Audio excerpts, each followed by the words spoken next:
Welcome to new episode of engineering beyond textbooks. आज हम लोग बातें करेंगे इंडक्शन जो कुकर वगैरह आप घर में जो लगाते हैं और हीटर के बीच में कंपैरिजन के बारे में बातें करेंगे। नहीं मैंने एक्चुअली अभी गैस का किल्लत है तो हमको लगा ये टॉपिक ज़्यादा सेंसिटिव है तो इसके बारे में बात करना ज़्यादा समझदारी है। तो इंडक्शन कुकर के बारे में ये बता दूं कि वो इंडक्टिव लोड होता है और हीटर में रेसिस्टिव लोड होता है। तो एक्चुअली क्या डिफरेंस है इंडक्टिव लोड और रेसिस्टिव लोड में, आप अगर गौर से देखेंगे तो उसमें पावर फैक्टर फिक्स्ड होता है हीटर में, और इंडक्टिव लोड में frequent changes in power factor होता है। तो सबसे पहला ये समझने की कोशिश करेंगे कि पावर फैक्टर क्या होता है। आपने सर्विस लाइन अपने घरों में आते हुए देखा होगा, 2 तार ऊपर में ओवरहेड या 4 तार, 3 फेज अगर आ रहा होगा तो 4 तार आता है, तो उसमें लाइन आता है। तो उस तार में एक्चुअली क्या आता है, तो लोग कहेंगे कि वोल्टेज आता है, तो नहीं है। 3 चीज उसमें आता है, एक वोल्टेज आता है, एक एम्पेयर आता है, एक फ्रीक्वेंसी आता है। तो फ्रीक्वेंसी तो पूरा हिंदुस्तान के लिए फिक्स्ड है 50 साइकिल्स का पर सेकेंड। एक बार मैंने 50 साइकिल्स पर सेकेंड का मतलब हुआ कि जो एसी हम लोग बोलते हैं कि पल्स अप एंड डाउन चलता है, तो 1 सेकेंड में 50 बार वो ऊपर और नीचे की तरफ शायद करंट लगता है, तो आपको जो झटका लगता है तो 1 सेकेंड में आपका शरीर जो है ना 50 बार थरथराता है। तो आपको ये सेंस होता है कि नहीं हमको करंट लग गया। आपने अगर गौर किया होगा तो वाइब्रेटर में जो मसाजर में होता है उसमें भी कुछ हल्का उस तरह का फीलिंग आता है, लेकिन उसका वाइब्रेशन का रेटिंग बहुत कम रहता है, इसलिए ऐसा फीलिंग आपको उतना नहीं हो पाता, लेकिन उस तरह का फीलिंग आता है क्योंकि उसमें भी पल्सेस आपका वाइब्रेशन का शो होता है।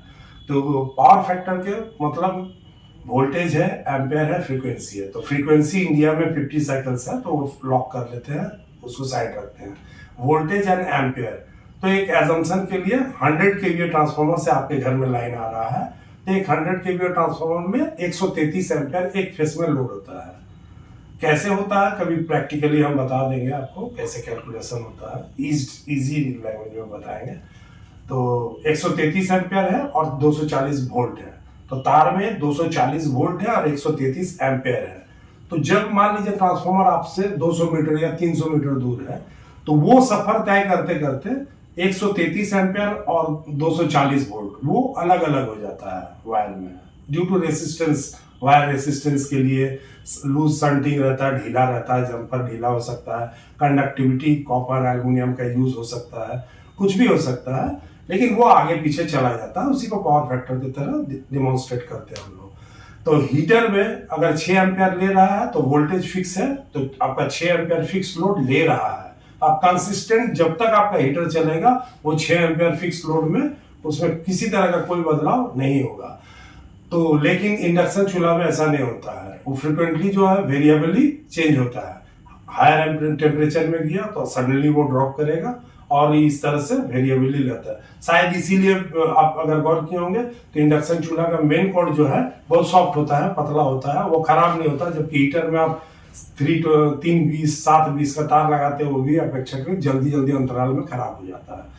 और इसमें वाटेज कंजम्पशन, क्योंकि ये फ्रिक्वेंटली चेंज होता रहता है इंडक्शन चूल्हा में, तो वाटेज कंजम्पशन ओवरऑल आप एक खाना बनाने में बिजली का खपत को अगर देखेंगे तो आप देखेंगे कि इंडक्शन चूल्हा में बिजली का खपत कम है।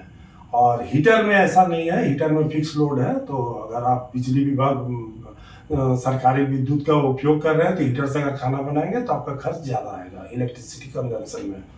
तो नॉर्मली ये है कि हम लोग हिंदुस्तानी हैं, आप अगर गौर करेंगे तो हम लोगों को शायद 5 साल लग गया 100 वाट का बल्ब खोल के CFL लगाने में, और फिर 5 साल लगे CFL को 23 वाट का CFL से 9 वाट का LED में कन्वर्ट होने के लिए, ये समझने में कि 300 वाट का इन्वर्टर में एक्चुअली जो है 11 लाइट जल सकता है, जबकि 3 बल्ब पहले जला होता था। हम लोग जब छोटे थे तो हम लोग ये देखते थे 3 ही बल्ब जलता था, एक बल्ब बंद करने से एक पंखा चलता था, 2 घंटा 2.5 घंटा जो भी है। तो वाटेज कंजम्पशन को ज्यादा स्मूथ बनाने से हम लोग ज्यादा देर तक हम लोग ये कर सकते थे।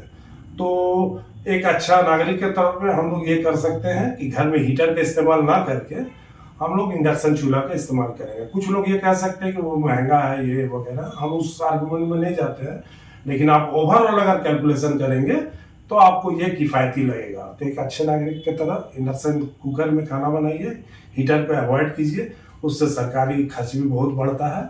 और एक छोटा सा सवाल है लास्ट में, गर्मी का टाइम आ रहा है और आपने एसी ले रखा होगा या आप एसी लेने वाले होंगे या लेने का इच्छा रखते होंगे।